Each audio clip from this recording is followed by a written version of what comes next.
The animal control van pulled up, just as Karen's unleashed German shepherd lunged at the toddler in the playground. Maya watched through her window, her rescued tabby Whiskers purring innocently in her lap, while the woman who'd just filed a complaint about her dangerous indoor cat was about to learn that karma has teeth and sometimes it barks. Maya Chen pressed her face against the kitchen window. Watching Karen Whitmore pace back and forth on the sidewalk, her phone pressed to her ear with the fervor of someone reporting a national emergency. The morning sun cast long shadows across Maple Street, but nothing could eclipse the storm brewing in Maya's chest. "Yes, I'm absolutely certain," Karen's voice carried through the autumn air, sharp and vindictive. "The cat is aggressive.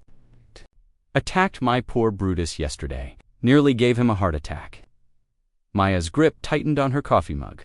Whiskers, the allegedly aggressive tabby in question, was currently sprawled across the kitchen counter, one paw dangling over the edge, purring so loudly it sounded like a tiny motorcycle. The cat's biggest crime this morning had been knocking over a pencil holder while chasing a dust mote. "She's actually doing it," Maya whispered, more to herself than to Whiskers. "She's actually calling animal control." The absurdity of it all would have been laughable if it weren't so infuriating. Yesterday's incident had been nothing more than Whiskers sitting on Maya's porch on Maya's property when Karen's massive German shepherd, Brutus, had somehow slipped his collar during their walk. The dog had bounded onto Maya's lawn, startling. The cat, who'd done what any sensible feline would do, arched his back, hissed, and retreated to higher ground atop the porch railing. Karen had acted as if Whiskers had committed assault with a deadly weapon. "That cat is a menace." Karen had shrieked, her face red with indignation. "Look what it did to my Brutus." Brutus, all 90 pounds of him, had been cowering behind Karen's legs, apparently traumatized by the sight of an 8-pound tabby defending his territory.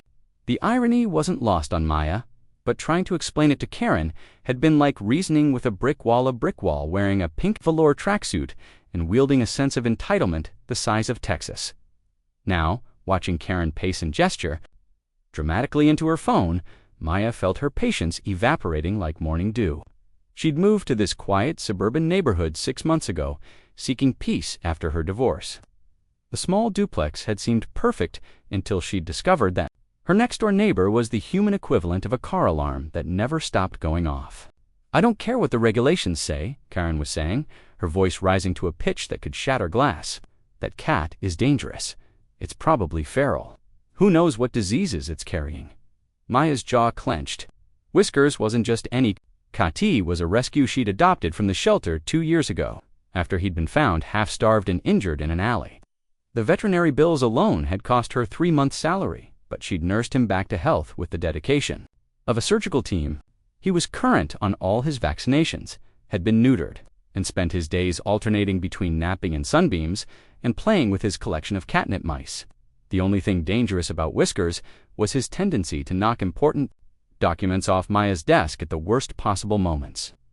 "Ma'am, I understand your concern," came a patient voice from Karen's phone, tinny but audible through the speaker. "We'll have someone come out to assess the situation.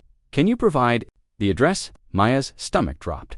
Karen rattled off Maya's address with the efficiency of someone who'd been rehearsing it, then added, "I'm telling you, that cat is a public safety hazard. Something needs to be done before it hurts someone." The call ended, and Karen stood there, for a moment, hands on her hips, surveying Maya's property like a general planning an invasion. Her perfectly coiffed blonde hair didn't move despite the October breeze, and her pink lipstick remained flawless even after 20 minutes of animated conversation. Everything about Karen was artificially perfect, from her manicured nails to her pristine white sneakers that had clearly never touched actual dirt. Maya opened her front door before she could second-guess herself. "Karen?" The woman turned, her expression shifting from satisfied to defensive in a heartbeat. "Maya, I suppose you heard. Kind of hard not to, considering you were broadcasting it to the entire neighborhood." Maya stepped onto her porch, and Whiskers immediately appeared at her feet, rubbing against her legs with the casual confidence of a cat who owned the world. "This is ridiculous, and you know it. Ridiculous." Karen's voice rose an octave. "Your cat terrorized my dog. Brutus is a sensitive animal. He's been having nightmares." Maya blinked. "Your dog has nightmares? Don't mock me. Just because You don't understand the deep emotional bonds between humans and their pets doesn't mean they don't exist. The irony was so thick, Maya could have spread it on toast. She'd spent countless nights holding Whiskers during thunderstorms, had learned to read his moods better than she'd ever read her ex-husband's, and had literally saved his life. But pointing that out to Karen would be like trying to explain quantum physics to a goldfish. Karen Whiskers was on my property. Brutus came onto my lawn. If anyone's pet was out of line, are you saying it's my fault? Karen's eyes blazed with the righteous fury of someone who'd never been told no. Brutus is a purebred German Shepherd. He's worth more than your entire house. That, ... That alley cat of yours could have given him rabies, or worse. Maya felt her composure cracking. That alley cat is a rescued animal who's been through hell and back. He's gentle, he's healthy, and he was minding his own business when your dog... My dog was properly leashed, Karen snapped. Your dog slipped his collar. I saw it happen. That's irrelevant. The point is, your cat is aggressive and dangerous. Animal control will sort this out. Maya took a deep breath, trying to summon the diplomatic skills that had served her well in her career as a social worker. Look, I don't want any trouble, but calling animal control over a cat defending his territory is exactly what any responsible citizen would do, Karen interrupted. I'm protecting this neighborhood from a dangerous animal. You should be thanking me. Before Maya could respond, the rumble of an engine cut through the morning air. Both women turned to see a white van with Metropolitan Animal Control emblazoned. On the side, pulling up to the curb, Maya's heart sank as a uniformed officer stepped out, clipboard in hand, but as the officer approached, something else caught Maya's attention. Karen had been so focused on her dramatic phone call that she'd apparently forgotten about Brutus, who was now trotting freely across the street, his leash dragging behind him like a tail. The German Shepherd was heading straight for the playground. At the end of the block, where a young mother was pushing her toddler on a swing set, Maya's blood ran cold. Karen, she said quietly, where's Brutus? Karen followed Maya's gaze, and her face went from triumphant to horrified in the space of a heartbeat. Oh no, oh no, no, no. The animal control officer, a middle-aged man, with kind eyes and the weathered look of someone who'd seen it all, noticed the direction of their stares. His expression shifted from routine boredom to professional concern as he spotted the unleashed dog approaching the playground. He said to Karen, his voice calm but firm, "Is that your dog?" Karen's mouth opened and closed, like a fish gasping for air. He must have. The collar was loose, and ... At that moment, Brutus reached the playground. The toddler, maybe 2 years old, squealed with delight at the sight of the big dog and reached out chubby hands to pet him. But Brutus, startled by the sudden movement and high-pitched sounds, reacted exactly as any stressed animal would. He lunged. The child's mother screamed. The animal control officer ran, and Karen Whitmore, who had just spent 20 minutes explaining to authorities why Maya's indoor cat was a menace to society, watched in horror as her unleashed, uncontrolled dog did exactly what she'd accused Whiskers of being capable of. Maya scooped up Whiskers, holding him close as the chaos unfolded. The cat purred against her chest, blissfully unaware that he'd just been vindicated in the most ironic way possible. Sometimes, Maya thought, watching Karen sprint toward the playground while frantically apologizing to everyone within earshot. The universe had a sense of humor, darker than her morning coffee. And sometimes, just sometimes, it was absolutely perfect. Officer Daniel Martinez had been working animal control for 12 years, and he'd seen every possible variation of neighborhood pet disputes. The crazy cat lady versus the dog owner. The escaped python incident of 2018. The great chicken coop. Controversy that had split an entire homeowners association down the middle. But this was shaping up to be something special. He reached the playground just as Karen Whitmore grabbed her German Shepherd's collar, her face flushed with panic and embarrassment. The toddler was crying, more from surprise than injury, while his mother checked him over with the frantic thoroughness of someone who'd just watched their child's life flash before their eyes. "I'm so sorry," Karen was babbling. Her earlier confidence evaporated like morning mist. "I don't understand how, ma'am." Officer Martinez interrupted, his voice carrying the authority of someone who'd broken up more neighborhood feuds than a small-town sheriff. I need you to step back and secure your animal. Karen fumbled with Brutus's leash, her manicured fingers shaking as she clipped it to his collar. The dog, now restrained, seemed to deflate his earlier aggression, replaced by confusion and anxiety. He pressed against Karen's legs, seeking comfort that she was too mortified to provide. "Is the child injured?" Martinez asked the mother, who was still crouched beside the swing set, her son clinging to her neck. "I don't think so," she replied, her voice tight with lingering fear. He startled him more than anything. But that dog came out of nowhere, and when Tommy reached for him, she trailed off, unable to finish the sentence. Martinez nodded, making notes on his clipboard. In his experience, these situations were powder kegs waiting to explode. Today, they'd gotten lucky. "Ma'am," he said to Karen, "I'm going to need to see your dog's registration and vaccination records." Karen's face went pale. "They're at home. I didn't think. We were just going for a walk. Is your dog licensed in this municipality?" The question hung in the air like a thundercloud. Karen's silence was answer enough. "I see." Martinez made another note. "And you're the complainant about the cat."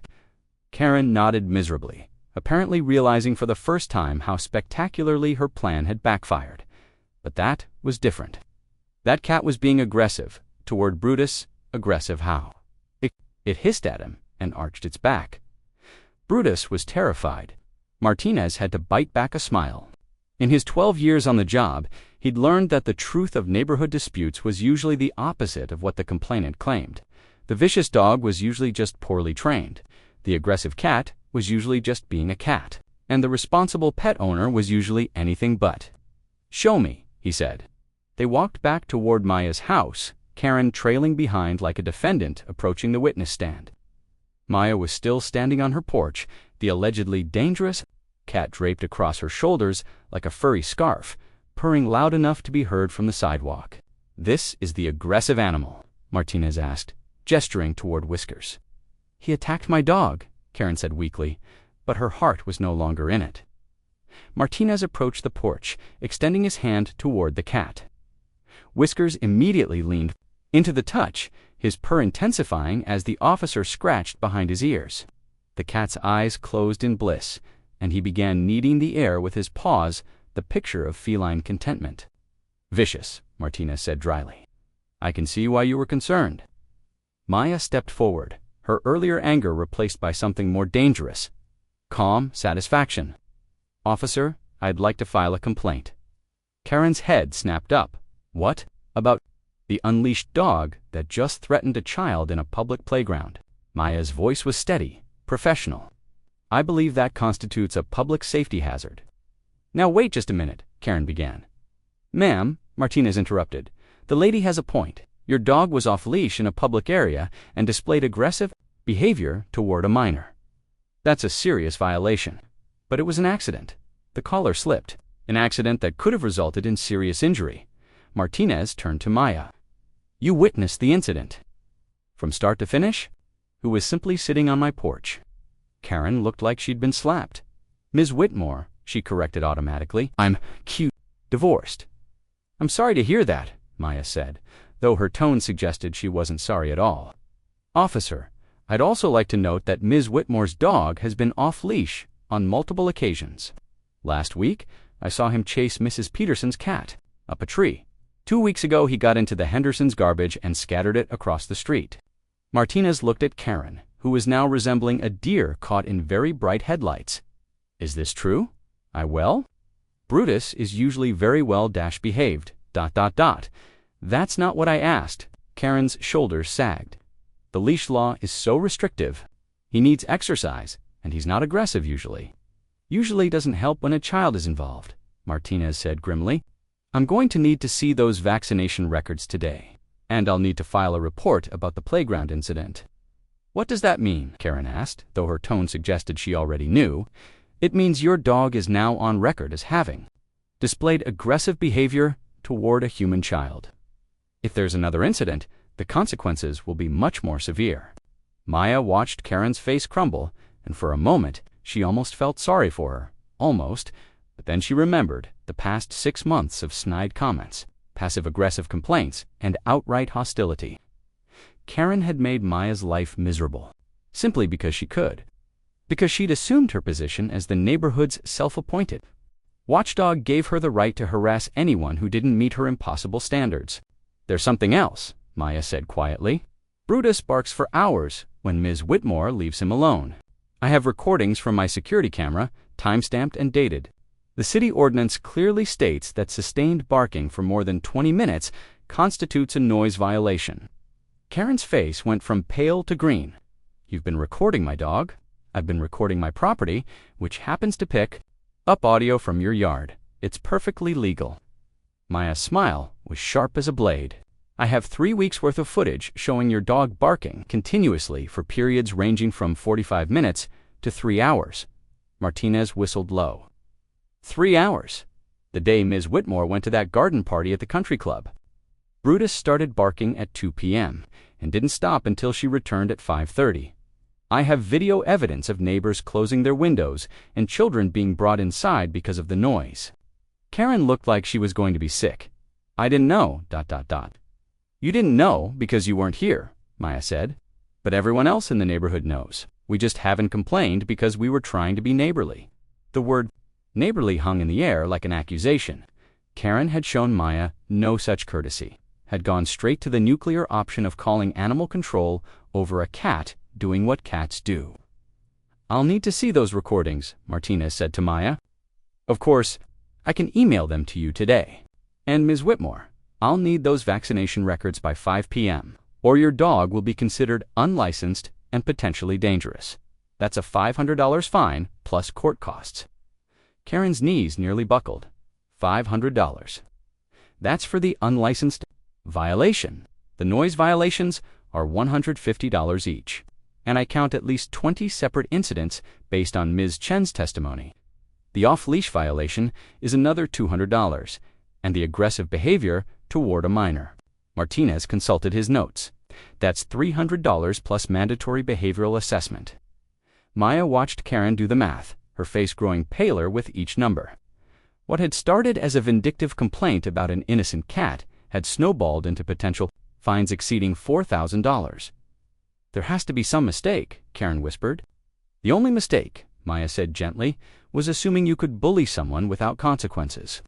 Martinez closed his notebook with a snap that sounded like a gavel. "I'll need both of you to come down to the municipal building tomorrow morning. At 9 a.m., we'll review the evidence and determine the appropriate course of action." As he walked back to his van, Karen turned to Maya with desperation in her eyes. "Maya, surely we can work this out between us. Neighbors should stick together." Maya looked at her for a long moment, then scratched whiskers behind the ears. The cat purred and nuzzled her hand, a living reminder of the innocent creature Karen had tried to destroy. "You're right," Maya said finally. "Neighbors should stick together. Maybe you should have thought of that before you tried to have my cat taken away." Karen opened her mouth to respond, but no words came. There was nothing left to say. She'd played her hand and lost everything. As Maya turned to go inside, whiskers draped over her shoulder like a victorious banner, she heard Karen's broken voice behind her. "I just wanted him to be quiet." Maya paused at her door. All you had to do was ask. The door closed with a soft click, leaving Karen alone on the sidewalk with her suddenly very expensive dog and the ruins. The next morning, Maya arrived at the municipal building 15 minutes early, her laptop bag slung over her shoulder and a manila folder thick with printed evidence tucked under her arm. She'd spent the previous evening organizing her case. With the methodical precision of someone who'd learned the hard way that documentation was everything, the lobby of the municipal building smelled like industrial cleaning products and broken dreams. Maya settled into one of the uncomfortable plastic chairs and pulled out her phone, scrolling through the timestamps on her security footage. 3 weeks of barking incidents, each one meticulously cataloged. She'd even created a spreadsheet color-coded by duration and intensity.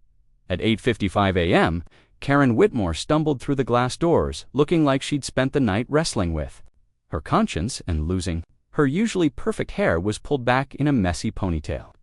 Her makeup was minimal, and she was wearing jeans and a plain sweater instead of her typical designer athleisure ensemble. She looked, Maya realized with a pang of almost sympathy, like a normal person Karen said, her voice subdued. Karen, they sat in awkward silence for a moment, the weight of yesterday's revelations hanging between them like a toxic cloud.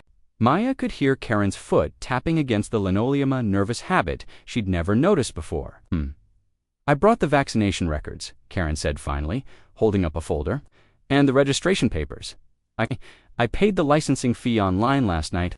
Maya nodded, but didn't respond. She'd learned in her social work career that silence was often more powerful than words. People filled silence with truth, and right now, she was curious to see what truth Karen would reveal. I also called a trainer, Karen continued, her voice getting smaller with each word. For Brutus, there's a behavioral specialist who can come out next week. That's good, Maya said neutrally. I know you probably don't believe me, but I never wanted anyone to get hurt. I just, I thought, Karen's voice trailed off. You thought what? Karen's hands twisted in her lap. I thought if I could prove that your cat was dangerous, then maybe the Homeowners Association would take my noise complaints about the Hendersons, music more seriously, and maybe Mrs. Peterson would do something about her wind chimes. And maybe, Maya felt a chill of understanding. Maybe everyone would listen to you. I moved here after my divorce because I wanted control over something. Anything. My ex-husband controlled everything: where we lived, what we ate, who we talked to. When I finally left him, I thought I could create this perfect little life where everything was exactly how I wanted it. Maya studied Karen's profile, seeing her clearly for the first time.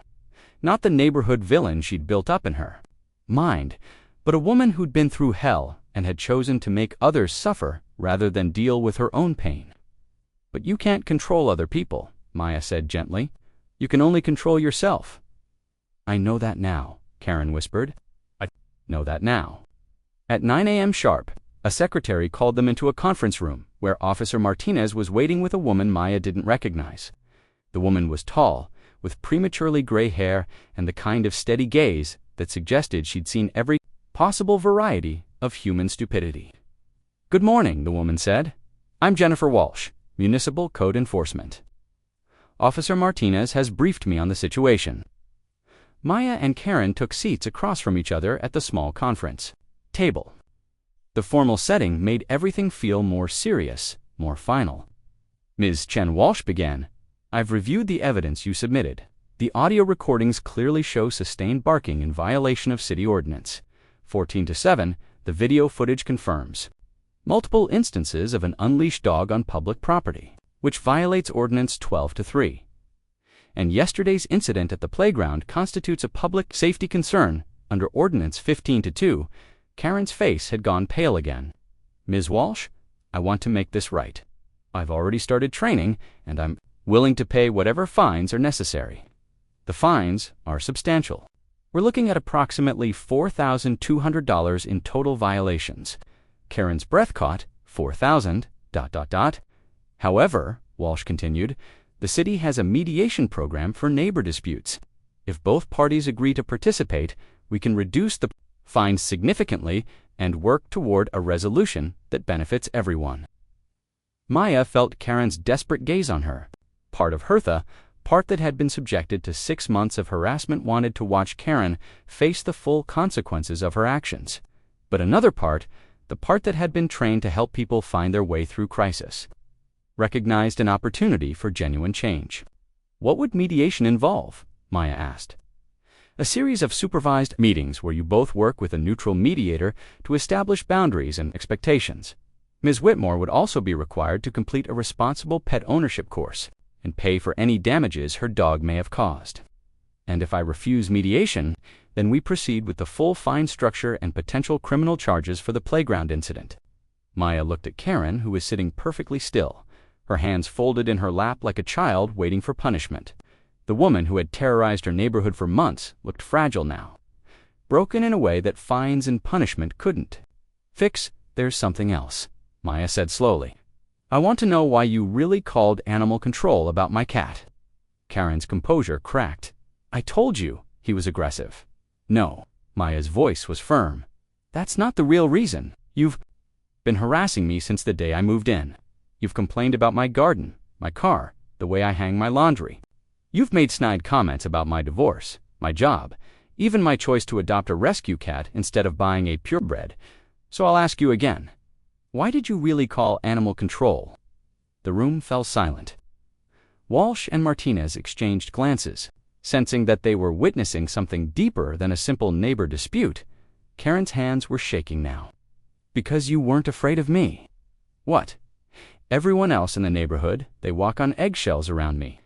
They cross the street to avoid confrontation. They nod and smile and agree with whatever I say, because it's easier than dealing with my complaints." Karen's voice was barely above a whisper. "But you never did. You planted your garden exactly where you wanted it. You played your music at reasonable volumes but didn't ask permission. You lived your life like my opinion didn't matter." Maya felt something shift in her chest, and that threatened you. It made me feel invisible, like I was back in my marriage, screaming into the void while someone else made all the decisions. Karen looked up, tears streaming down her face. "I called animal control because I wanted to hurt you the way you hurt me, just by existing without my permission." The honesty was brutal and raw, and it hung in the air like a confession. Maya had seen this before in her work people who'd been powerless for so long that they became tyrants the moment they found someone weaker to control. "Karen," Maya said quietly, "I never meant to hurt you. I didn't even know you felt that." "Way I know, that's what made it worse." Walsh cleared her throat. "Ms. Chen, are you willing to participate in mediation?" Maya looked at Karen Rayleigh, looked at her, saw the loneliness beneath the anger, the fear beneath the control. Saw someone who'd been broken by life and had chosen to break others rather than heal herself. "Yes," Maya said, "but I have conditions." Karen's head snapped up. "What conditions?" "Full compliance with all city ordinances, professional training for Brutus, and counseling." "Counseling. For you, not because you're crazy, but because you're hurting, and hurt people hurt people." Karen stared at her for a long moment. "Why would you do that? Why would you help me after everything I've done?" Maya thought about it, then smiled sadly. "Because 6 months ago, I was exactly where you are now. Divorced, angry, trying to control everything because I couldn't control the one thing that mattered. The only difference is that I had people who helped me instead of enabling my worst impulses. You'd do that for me. I'd do that for both of us, because I'm tired of being angry, and I think you are too." Karen broke down completely then, her sobs echoing off the conference room walls. Walsh pushed a box of tissues across the table, and Martinez made a note about the mediation program. Maya reached across the table and touched Karen's hand. "It's going to be okay," she said. "We're going to figure this out." For the first time in 6 months, Karen looked at Maya without hatred in her eyes. Instead, there was something Maya hadn't expected to see. "Hope, can I ask you something?" Karen said through her tears. "Sure, when you found Whiskers... How did you know he was worth saving?" Maya smiled, thinking of the skinny, terrified cat hood hidden under her couch for 3 weeks before finally trusting her enough to eat from her hand. "I didn't. I just knew he deserved the chance to prove it." Karen nodded, understanding passing between them like a bridge built from shared pain and the possibility of redemption. "I think," Karen said quietly, "I'd like that chance too." 3 weeks later, Maya was in her garden when she heard the familiar sound of Brutus barking. But something was different this time. The barking stopped after exactly 2 minutes, followed by Karen's voice giving a firm command. In her weeding, a small smile tugging at her lips. Progress. The mediation sessions had been brutal. Dr. Patricia Reeves, their assigned mediator, had a talent for cutting through bullshit with surgical precision. She'd made both women examine their actions, their motivations, and their responsibility for the toxic dynamic that had consumed their neighborhood for months. "You both created this situation," Dr. Reeves had said during their second session. "Maya, you admitted you knew your neighbor was struggling, yet you chose to ignore her obvious cries for help.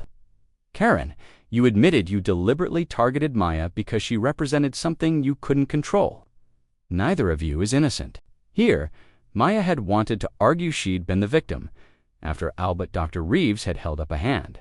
Being right doesn't absolve you of responsibility for how you choose to respond to someone else's pain. And being hurt doesn't give you permission to hurt others." The words had stung because they were true.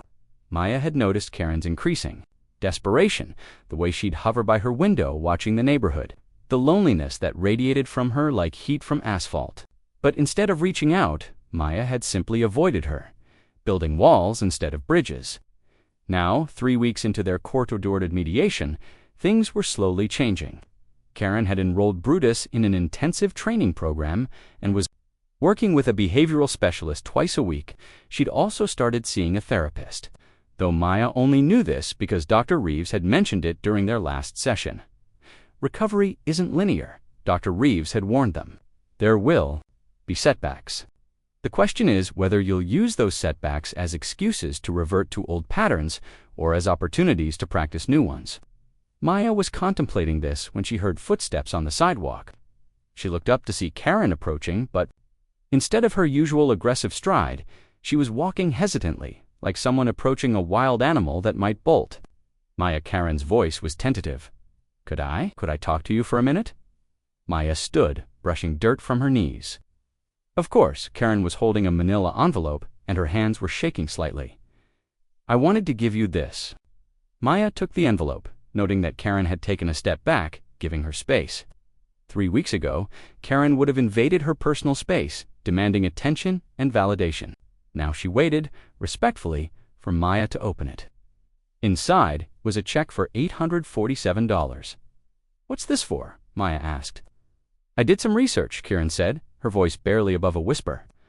About your security camera system. I know you installed it because of me, and I found out how much it cost. Maya stared at the check. The amount was exactly what she'd paid for the cameras, down to the penny. Karen, you don't have to. Yes, I do. Karen's voice was stronger now. I made you feel unsafe in your own home. I made you spend money you probably didn't have because I was too broken to deal with my own problems. That's not okay. It's never going to be okay. Maya looked at Karen's face, seeing the genuine remorse there. This wasn't the performative apology of someone trying to manipulate their way out of consequences. This was the painful acknowledgement of someone who'd finally looked in the mirror and hated what they saw. There's something else, Karen continued. I talked to Mrs. Peterson yesterday, and the Hendersons, and the Johnsons. She took a shaky breath. I apologized to all of them for the complaints, for the harassment, for making their lives miserable because I couldn't deal with my own. How did they respond? Better than I deserved. Mrs. Peterson invited me for coffee next week. The Hendersons offered to help me install better insulation so Brutus won't be as startled by their music. The Johnsons. Karen smiled, and it was the first genuine smile Maya had seen from her. The Johnsons asked if I wanted to join their book club. Maya felt something warm unfurled in her chest. That's wonderful. I don't know if I'm ready for that yet, but maybe someday. Karen looked toward Maya's house where Whiskers was visible in the window, lounging in a sunbeam. How is he, Whiskers? He's fine. He's been spending more time on the porch since Brutus stopped charging over here. The trainer says Brutus was acting out because he was picking up on my anxiety. Dogs mirror their owners' emotional states. Karen's voice was filled with self-recrimination. I was making him as miserable as I was making everyone else. But you're both getting better. We're trying. Karen was quiet for a moment. Maya, can I ask you something? Sure. That first day when you moved in, I was watching from my window when you carried Whiskers inside. You were talking to him, and he was purring, and you looked so ... content, like you'd found exactly what you were looking for. Maya remembered that day. She'd been nervous about the move, worried about starting over in a new place. But Whiskers had been calm in her arms, trusting her completely, and she'd felt like maybe everything would be okay. I was jealous, Karen continued, not of the cat, but of the peace. You looked like someone who'd figured out how to be happy, and I hadn't been happy in so long, I'd forgotten what it felt like. Happiness isn't something you figure out, Maya said gently. It's something you choose every day, sometimes every minute. And some days you fail at it completely, and that's okay too, Karen nodded, tears threatening again. The therapist said something similar. She said happiness isn't a destination, it's a practice. Smart therapist. She also said I need to learn to sit with discomfort instead of trying to control it away. Apparently, that's why I became such a ... Karen searched for the word neighborhood terror. Maya supplied with a slight smile. I was going to say, controlling bitch, but that works too. Maya laughed, surprising herself. You know what? You were pretty terrible. I was awful. I was cruel. I was... ... Karen's voice broke. I was everything I hated about my ex-husband. The admission hung in the air between them like a bridge made of truth. Maya could see the exact moment Karen realized what she'd said, could see the horror and recognition in her eyes. But you're not him, Maya said firmly. You recognize the problem, and you're doing something about it. That's the difference between someone who's temporarily terrible and someone who's genuinely toxic. How can you be so kind to me after everything I've done? Maya thought about it, really thought about it, because I've been where you are. Maybe not exactly, but close enough. After my divorce, I was angry at the world. I wanted to punish everyone for the fact that my life had fallen apart. The only difference is that I had people who called me on my bullshit before it got as bad as yours did. I didn't have anyone. You have people now, Mrs. Peterson, the Hendersons, your therapist, Dr. Reeves. Maya paused. Karen's eyes widened. You, if you want. I'm not saying we're going to be best friends overnight, but I think we could be good neighbors. Real neighbors, not just people who happen to live next to each other. Karen's face crumpled. I don't deserve that. Maybe not. But Whiskers didn't deserve to be abandoned in an alley either. Sometimes life isn't about what we deserve. Sometimes it's about what we choose to do with the chances we're given. At that moment, Brutus appeared at Karen's side, his leash properly attached and his demeanor calm. The dog that had once charged across yards and terrorized playgrounds now sat patiently, waiting for his owner's command. He's beautiful, Maya said, meaning it without the aggression and fear. Brutus was actually a magnificent animal. Would you like to meet him properly? Karen asked hesitantly. Maya approached slowly, extending her hand for Brutus to sniff. The dog's tail wagged tentatively, and when Maya scratched behind his ears, he leaned into the touch with the same contentment Whiskers showed. He's just been scared, Maya realized. All that aggression was fear. Like owner, like dog, Karen said ruefully. But we're working on it, both of us. As if summoned by the mention of his name, Whiskers appeared on the porch, stretching lazily in the afternoon sun. He looked at Brutus with mild interest, rather than the defensive posture he'd shown weeks earlier. Look at that, Karen said softly. He's not afraid anymore. Maya followed her gaze to see Whiskers hopping down from the porch and approaching the gate. The cat stopped just inside his territory, sat down, and began grooming his paw with deliberate indifference, the feline equivalent of a peace treaty. Brutus watched the cat with calm attention, no longer seeing a threat, but simply another creature sharing the same space. The two animals regarded each other for a moment, then Brutus lay down in the grass, settling into a relaxed position that said he had no intention of chasing or intimidating anyone. I never thought I'd see that, Karen whispered. Animals are better at forgiveness than humans, Maya said. They don't hold grudges, they just respond to what's happening right now. Maybe we could learn from them. Maya looked at Karen really, looked at Haran, saw not the angry, controlling woman who'd made her life miserable, but someone who'd been broken and was slowly, painfully putting herself back together. Someone who was choosing to be better. Instead of choosing to be bitter, I think, Maya said, we already are.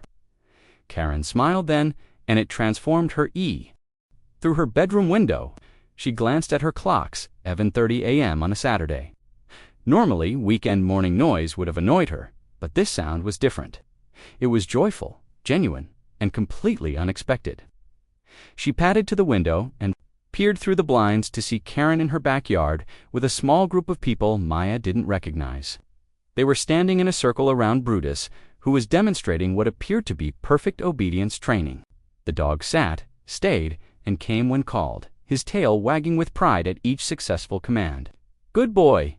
Karen's voice carried across the yard, filled with genuine delight. See how much progress he's made? Maya smiled, remembering the terrified, aggressive animal from just 2 months ago. The transformation was remarkable, but then again, so was Karen's.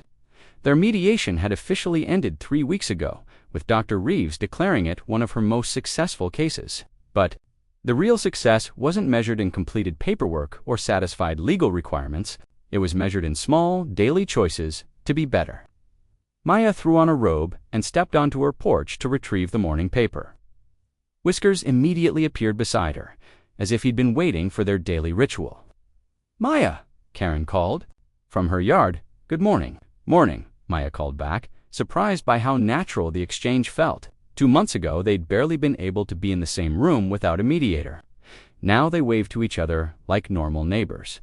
"I'm hosting a training demonstration for other dog owners in the area," Karen explained, walking to the fence that separated their properties. "Brutus is graduating from his behavioral program next week."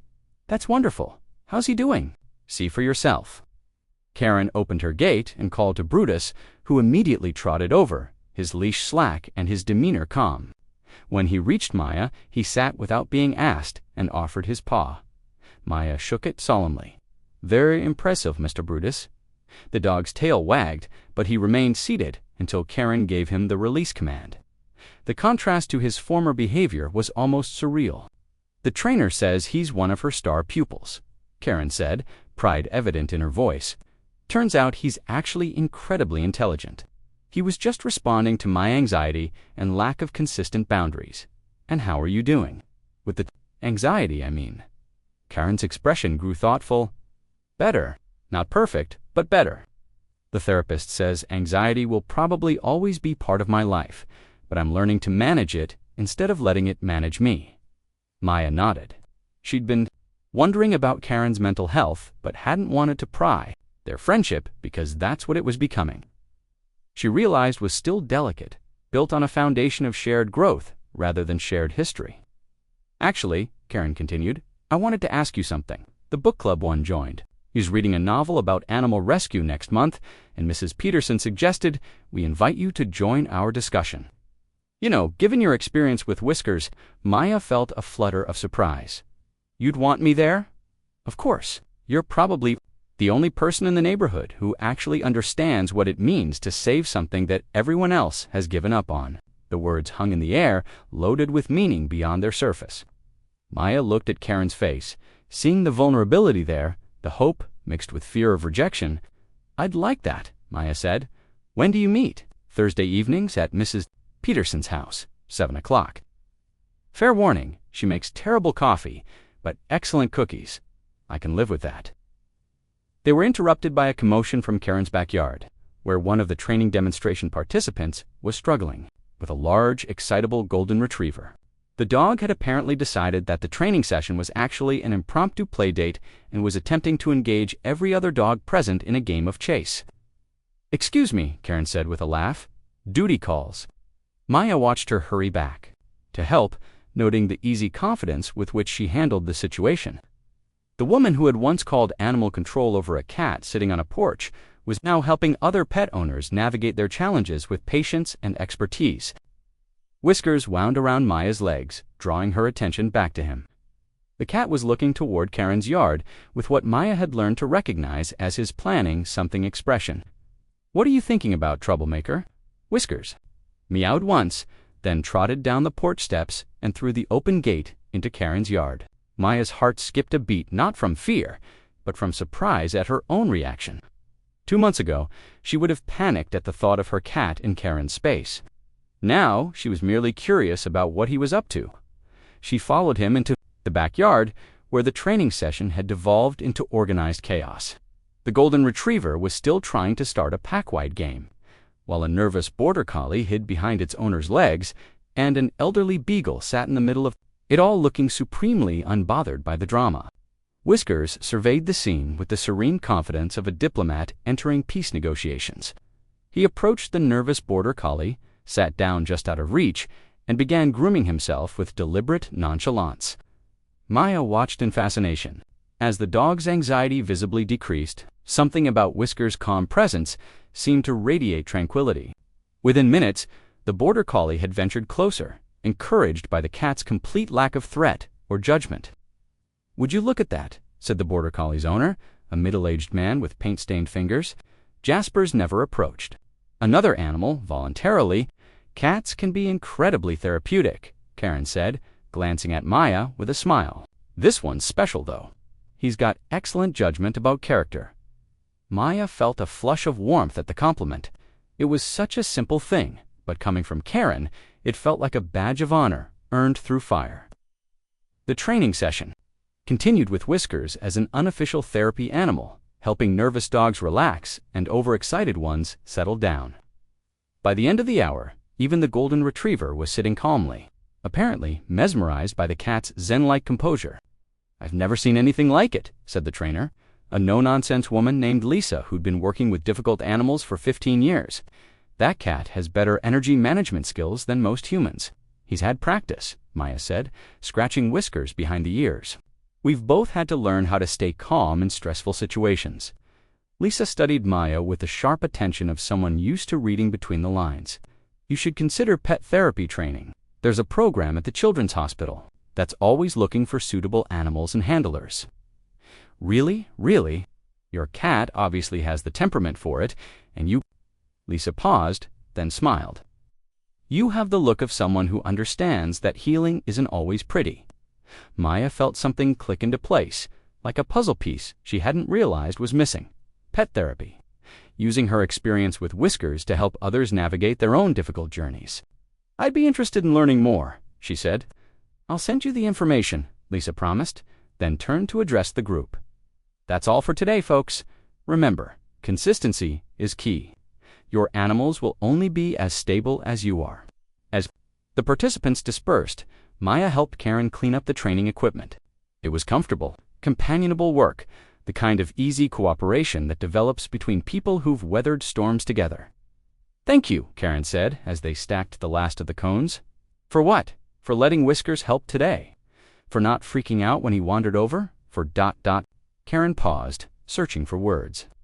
"For treating this like normal, like we're normal neighbors doing normal neighbor things."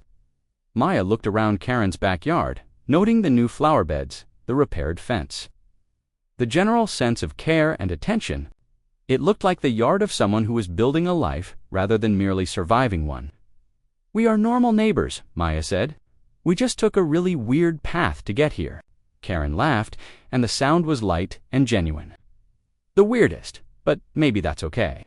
Maybe the best relationships are the ones that survive the worst circumstances. Maybe they are." As Maya headed back to her own yard, Whiskers trotting beside her like a furry bodyguard, she felt a sense of completion she hadn't experienced in years. Not the artificial perfection she'd tried to create after her divorce, but the messy, complicated satisfaction of real growth. Her phone buzzed with a text from an unknown number. "Hi Maya, this is Lisa from the training session. Here's the info. About pet therapy certification. Hope to see you and Whiskers in the program soon." Maya looked down at her cat, who was now sprawled across her porch like he owned the world. "What do you think, buddy?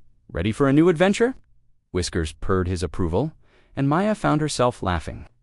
6 months ago, she'd been a bitter divorcee, hiding behind security cameras, convinced that her angry neighbor was her biggest problem. Now she was considering a career change inspired by the same cat that had started the whole mess, suggested by people she'd met through the woman who'd once tried to have him taken away. Life, Maya reflected, had the strangest sense of humor.